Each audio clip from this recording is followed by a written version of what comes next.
I am not one who fears criticism, but there are people who fear me when I respond to them. Be assured that I will respond to any nonsense that is put out. Is it trick, Andrew? Are the people them were calling bro God?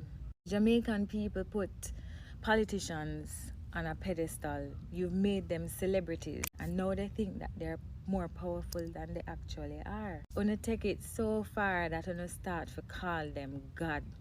And now Andrew feel himself. But now we've also, through putting him back in government, we have told him that we accept a lot of the things that he did in his previous term. One thing being what he's mentioning here, the time during COVID when he violated someone's human right, a Jamaican's right to freedom of speech. And we allowed him to do that because we never said nothing about it. So that set a precedent.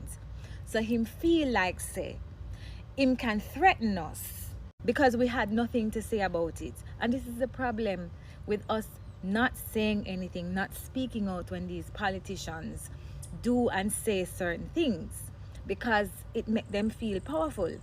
And we the people aren't putting them in them place and making them know, no, you work for us. Andrew Holness, nobody is afraid of you. We're not afraid of you. And I'd like to remind you, because a lot of you like to think that Nanny is a myth. She's not a myth. Nanny Picnic them still there. Our ancestors' blood still running our vein. Don't forget who won the Maroon War. Don't believe the hype, Andrew.